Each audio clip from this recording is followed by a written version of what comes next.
Imaginemos por un momento la siguiente escena. Es de mañana, uno recién se despierta y, antes siquiera de prender la cafetera o agarrar el celular, ya siente que trae una mochila inmensamente pesada sobre los hombros. Y me imagino que esa mochila no tiene precisamente cosas útiles para el día, ¿verdad? Para nada, está repleta de piedras. Y lo peor es que cada piedra tiene un nombre grabado. O sea, una fecha límite en la oficina, esa conversación incómoda que uno viene posponiendo, el miedo a la economía. Uf, la pura incertidumbre de qué va a pasar el próximo año. Exacto, y la rutina de salir por la puerta cargando ese peso, bajo la convicción absoluta de que es nuestra obligación llevarlo. Digo, vivimos en una sociedad que empuja constantemente a la gente a cargar un equipaje que nos destroza la espalda. Totalmente de acuerdo. Así que bienvenidos a un nuevo análisis a fondo. Hoy nuestra misión es, básicamente, desarmar esa mochila. Y bueno, para entrar ya en materia, volvamos a esa imagen de la mochila llena de rocas. El texto hace eco de las palabras del Evangelio de Mateo, en el capítulo 6, recordando que, afanarse no puede añadir ni un solo día a la vida humana. Es un golpe de lógica pura, ¿no? Sí, totalmente. Entonces, la primera pieza del rompecabezas que surge para nuestra mente es, si cargar este equipaje es tan agotador y objetivamente hablando inútil para extender la existencia, ¿por qué la mente humana tiene una obsesión tan feroz por seguir cargando esas piedras? Pues fíjate que esa es precisamente la interrogante que sostiene toda la primera parte de este documento. Y la respuesta no se centra en la preocupación como una simple emoción aislada, sino en la adicción del ser humano al control. Porque biológicamente el cerebro humano está programado para anticipar amenazas. O sea, es un mecanismo de supervivencia puro y duro. Claro, el cerebro quiere mantenernos vivos a toda costa. Exacto.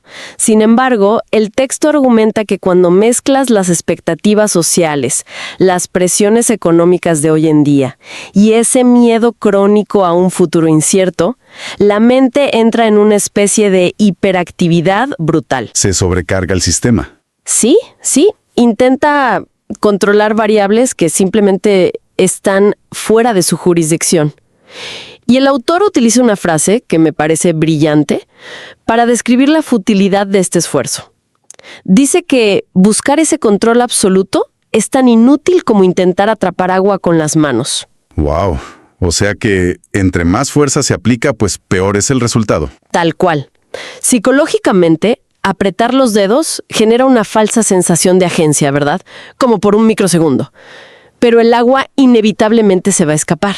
Se escurre toda. Y el documento contrasta esta ansiedad de control con la analogía de un río caudaloso. Imagina a alguien que por accidente cae en un río de corriente rápida.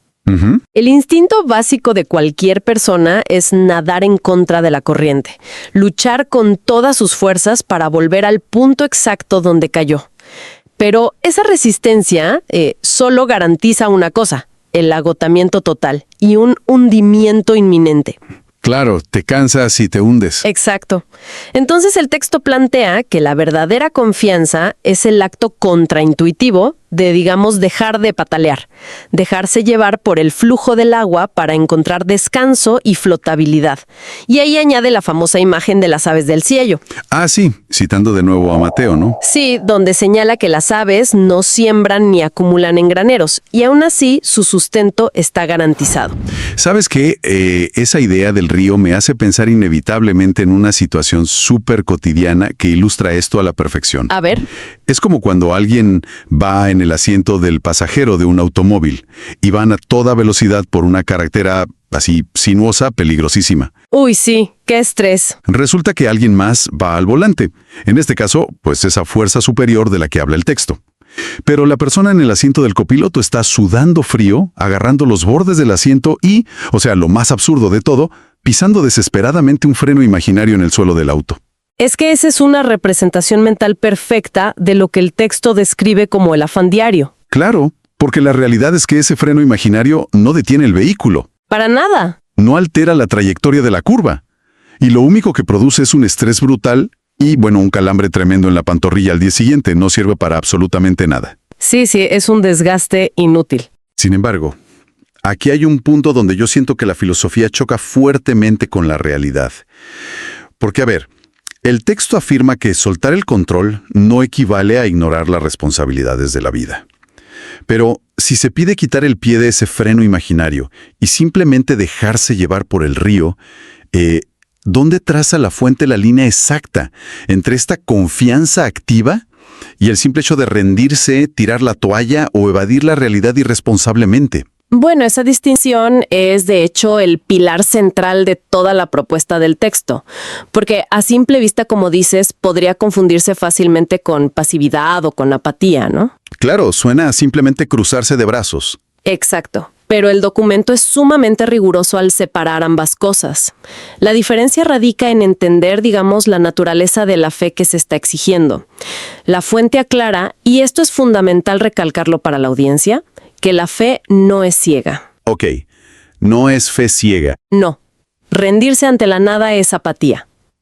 Pero lo que el autor propone es rendirse ante un carácter comprobado. O sea, la confianza de la que habla el texto se fundamenta en las promesas y en el carácter inmutable de Dios. Se apoya en citas, por ejemplo la del libro de Números, capítulo 23, que dictamina categóricamente: Dios no es hombre para que mienta. Ah, entiendo.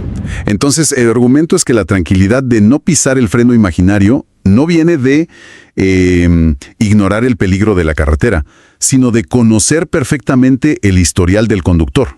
Precisamente. Es confiar en quien va al volante. Y para ilustrar cómo opera esa confianza ya en la práctica, el texto despliega la metáfora de un puente sobre un precipicio. Pensemos en un viajero al borde de un abismo oscuro, con un puente que a simple vista parece súper desafiante, casi inestable. Dar el primer paso sobre ese puente no requiere que el viajero tenga una fe ciega en sus propias habilidades atléticas para no caerse. Claro, no se trata de qué tan buen equilibrista es uno. Exacto. El viajero no confía en su propio equilibrio, confía enteramente en la solidez estructural del puente y en la integridad del ingeniero que lo construyó. Tiene mucho sentido. Y a este nivel de desapego, el documento lo denomina tener la confianza de un niño, haciendo alusión al Evangelio de Marcos, capítulo 10. ¿Cómo es esa imagen del niño? Es la imagen de un niño pequeño que cruza una avenida ruidosa, caótica, súper peligrosa, pero va tomado de la mano de su padre. ¡Wow! Es una metáfora con muchísima profundidad psicológica, porque si uno lo analiza, ese niño no tiene la menor idea de las leyes de la física. No, para nada.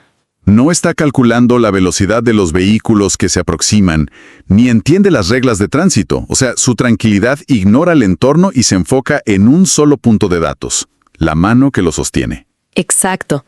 El cerebro del niño en ese momento delega por completo la carga cognitiva de la supervivencia y confía. Y ahí, justo ahí, es donde el asunto se vuelve un desafío enorme para la mente adulta. Uf, totalmente. Porque lo que la fuente pide es un desapego radical de aquello que históricamente nos ha mantenido vivos. El texto cita el libro de Proverbios, pidiendo a las personas no apoyarse en su propia prudencia. Sí, soltar el intelecto. Básicamente, está pidiendo bajar las armas del ego y despojarse del intelecto humano como la herramienta principal de seguridad. Y aquí la verdad es imposible no notar una fricción gigantesca con la modernidad. Claro, porque vamos en contra de todo lo que nos enseñan. Exactamente. En una sociedad que idolatra el intelecto, la autosuficiencia, los planes de 5 años y el análisis de riesgos, pedirle a un adulto funcional que dependa de algo invisible es, bueno, casi un insulto a la lógica moderna. Sí, suena ilógico para la mente analítica. Porque el niño puede ver y apretar físicamente la mano de su padre. Pero frente a lo invisible, ¿cómo sugiere este material que la mente construya un puente de confianza tan sólido que permita soltar ese afán de control tan arraigado? Bueno, fíjate que el documento anticipa esa misma fricción, no la deja en el aire sin respuesta. Para explicar cómo materializar esta confianza invisible en el mundo real, el texto abandona de pronto las metáforas de tránsito y precipicios y aterriza en la botánica. En la botánica. Sí, compara la fe y la mente humana con un jardín. La lógica es implacable. A ver, un jardín no estalla en flores de un día para otro solo por desearlo con mucha fuerza. Claro, no es mágico. No, requiere un proceso laborioso, donde se planta una semilla, se riega la tierra de manera consistente y sobre todo se arrancan las malas hierbas sin descanso. El mantenimiento diario. Exacto. Y en la práctica, el texto traduce este trabajo agrícola a disciplinas muy específicas. La oración constante, la lectura de textos fundacionales y la inmersión en una comunidad. No se trata de un acto de magia, insisto, sino de un proceso paulatino. Esto lo respaldan con Romanos 10, donde se afirma que la fe se construye progresivamente por lo que se escucha y se asimila todos los días. Ya veo. Y al usar la imagen de la semilla bajo la tierra, siento que el texto toca directamente uno de los mayores puntos de dolor de la psique humana. ¿A qué te refieres exactamente? Pues que cuando una semilla está enterrada, a nivel superficial, parece que no está ocurriendo absolutamente nada. Ah, claro, la invisibilidad del proceso. Sí, y eso nos lleva a un concepto terrible para muchos, la espera. Si existe algo que el cerebro moderno aborrece con todo su ser, es esperar. Totalmente. Queremos todo para hallar. Todo nuestro entorno actual está diseñado para ofrecer gratificación instantánea. Entonces, al observar que esta filosofía exige paciencia, resulta fascinante analizar cómo maneja el texto la frustración humana. En la sociedad moderna, esperar es sinónimo de ineficiencia o de quedarse atrás, ¿no? Sí, de perder el tiempo. Exacto. Entonces, ¿cómo logra este documento transformar la tortura de la espera en una herramienta de fortaleza mental? Pues lo hace cambiando por completo el paradigma de lo que significa esperar. El texto ataca frontalmente la ansiedad por la inmediatez, citando el libro de Eclesiastés, que establece que, cito, todo lo hizo hermoso en su tiempo. Psicológicamente, la mente asocia la falta de acción visible con el fracaso o con un peligro inminente. Como si el sistema se hubiera colgado. Tal cual. Pero la fuente argumenta que el tiempo de espera no es un vacío cósmico, ni un error del sistema. Es, de hecho, un espacio de formación intensiva.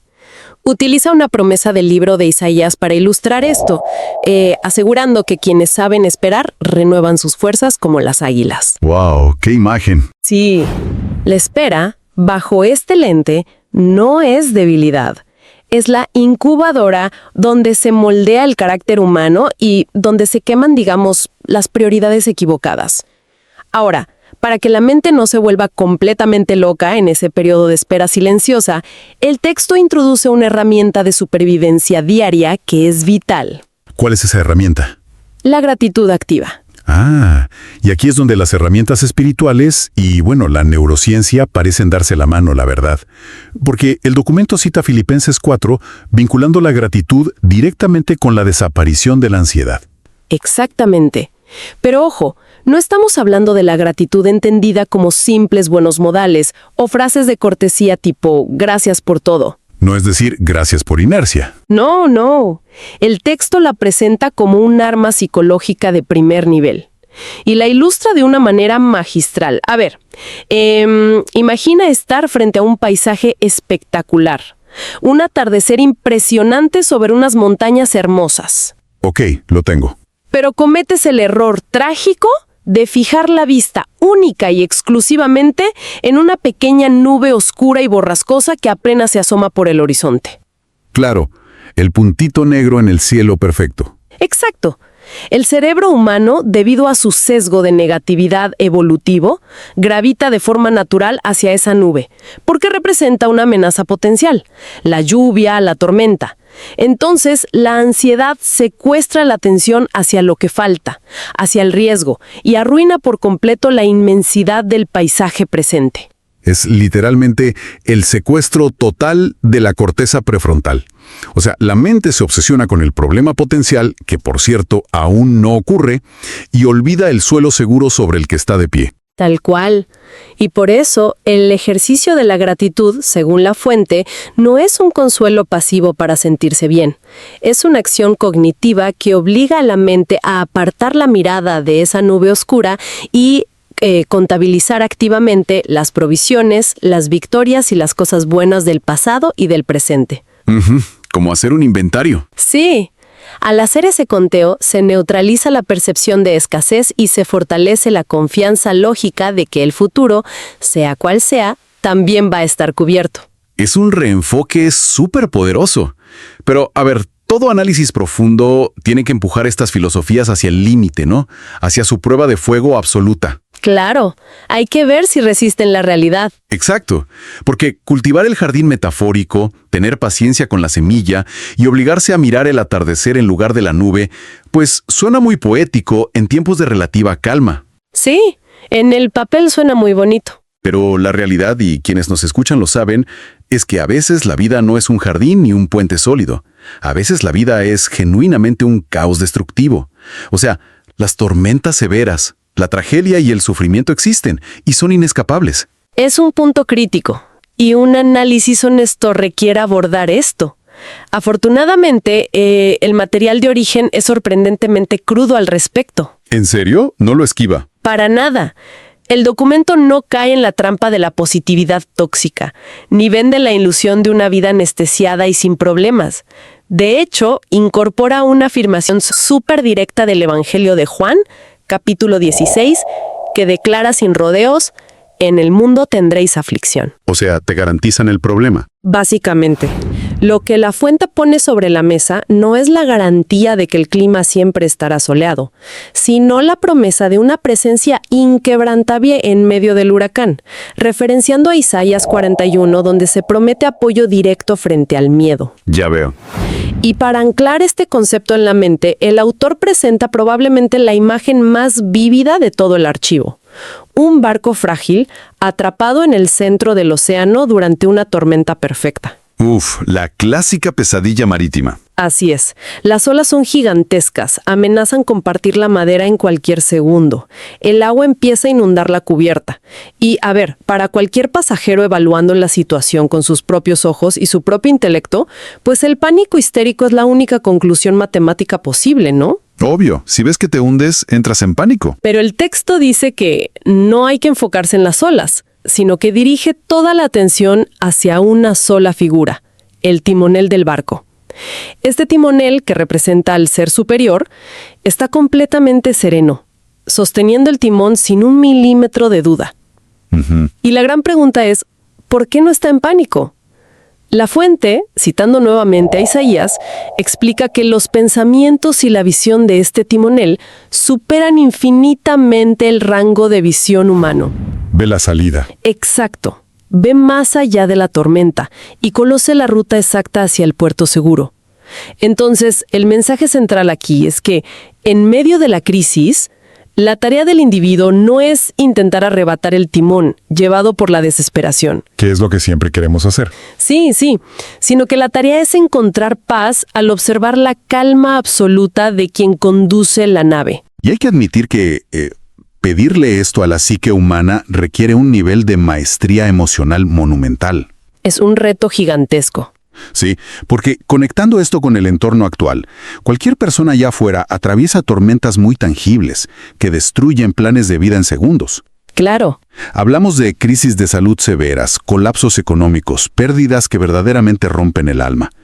Entonces, solicitarle a alguien cuya realidad se está inundando violentamente, que simplemente suelte el control y fije su mirada en un timonel tranquilo, es un reto titánico. Definitivamente lo es. Sobre todo porque en el mundo de hoy, a esas tormentas se les añade un viento huracanado extra, que la fuente también señala como un peligro inminente. ¿Ah, sí? ¿Te refieres a la comparación? Exactamente. La trampa mortal de la comparación. Uf, es un elemento destructivo que no podía quedar fuera del análisis de hoy. El texto diagnostica la comparación como el ladrón definitivo de la paz mental. Y súper prevalente hoy en día. Hiperrelevante. Vivimos en una era donde la vitrina de los logros ajenos, esa aparente felicidad constante y la supuesta falta de tormentas de los demás, pues están a un clic de distancia todo el tiempo, en el celular. Todos los días. Sí. Y ante esta tendencia de mirar siempre a los costados, el documento recupera un pasaje tajante del Evangelio de Juan, donde la instrucción divina frente a la curiosidad por el destino ajeno es, simplemente, ocúpate a ti. Sígueme tú. Es un ocúpate de tus propios asuntos, pero con implicaciones existenciales, ¿no? Y psicológicas. O sea, la fuente advierte que vivir escudriñando los éxitos, la velocidad o el clima en los barcos ajenos equivale, volviendo a nuestra primerísima imagen, a recoger piedras voluntariamente del suelo para meterlas en la mochila que ya de por sí nos pesa demasiado. ¡Wow! ¡Qué fuerte imagen! Estamos añadiendo peso gratis. Exacto. Es gastar una energía vital, que es preciosa, en medir diferencias irreales, en lugar de utilizar esa energía para, no sé, mantener el equilibrio en la propia cubierta de tu barco. Lo cual cierra el círculo de manera brillante hacia el concepto que impulsa toda esta maquinaria de la que hemos hablado hoy: bajar las armas del ego. Sí, rendirse. El documento sostiene que este proceso de rendición no genera una tristeza resignada, sino una paz profunda que, como dicen los textos, sobrepasa todo entendimiento. O sea, no se trata de dejarse vencer por el entorno. No, es una decisión activa. Resumámoslo un poco. Inicia diagnosticando el deseo visceral de control y el miedo al futuro como un equipaje agotador y estéril. Posteriormente, ofrece la cura, que es anclar la confianza no en el intelecto propio, sino en un carácter superior inmutable. Con la misma seguridad del niño con el padre. Exacto, cruzando el tráfico. Luego avanza explicando que esta confianza requiere trabajo de jardinería, exigiendo muchísima paciencia cuando la semilla está oculta, y aplicando la gratitud activa para no perderse en la oscuridad de la nube. Y finalmente culmina aceptando la dureza del mundo, pidiendo soltar el ancla destructiva de la comparación y, sobre todo, mantener los ojos fijos en el timonel durante el huracán. Y sabes, al destilar todos estos principios, emerge una conclusión fascinante para nuestra exploración a fondo de hoy. Más allá de la posición teológica de cualquier persona que escuche este análisis, las tuercas y tornillos psicológicos de este documento son increíblemente robustos. Sí, funcionan a un nivel cognitivo muy profundo. La práctica de aceptar sin reservas la falta de control sobre un futuro incierto. El hábito neurocognitivo de forzar a la mente a ver el paisaje a través de la gratitud. Y bueno, la disciplina férrea de bloquear la comparación en una era que está diseñada literalmente para fomentarla. Sí, las redes sociales son eso. Todo esto constituye un arsenal formidable para reducir la carga de estrés crónico y recuperar la capacidad de habitar y disfrutar el presente. Es una tesis sobre el desapego que tiene un impacto tangible en la salud mental diaria. Definitivamente estoy segura de eso. Es casi un manual que reconfigura el procesamiento de la incertidumbre en el cerebro humano. Al final, la premisa del texto es que la libertad suprema no se encuentra al erradicar los problemas. Porque van a existir. Claro, ni al prever todos los escenarios posibles, sino en esa certeza interna de que el caos no se navega en soledad. Lo cual abre la puerta a una última reflexión verdaderamente provocativa, ideal para que se quede resonando en la mente de la audiencia una vez terminada esta conversación. Sí, a ver, plantéala. Si seguimos el hilo conductor de este análisis hasta sus últimas consecuencias, descubrimos que la máxima paz, la libertad total y el descanso más profundo solo se alcanzan en el momento en que se rinde por completo el control. Se requiere aceptar que los cálculos y las hojas de ruta humanas, pues palidecen frente al diseño de una fuerza superior. Pero esto inevitablemente desata una paradoja inmensa sobre la naturaleza de la ambición humana. Es un choque directísimo entre esa naturaleza humana impulsiva y el acto de la rendición. Exacto. La pregunta que queda flotando en el aire para cualquiera es: ¿resulta psicológicamente viable albergar una ambición gigantesca, mantener un deseo ardiente por innovar, construir un imperio, cambiar la sociedad y planificar estratégicamente el mañana, y que todo esto coexista simultáneamente con un estado mental de desapego absoluto respecto al resultado final? ¡Wow! Es una línea muy delgada. Es una invitación a cuestionar dónde dibuja la mente humana la frontera exacta entre el esfuerzo incansable y el acto radical de la confianza plena. Gracias por acompañarnos hoy en este análisis.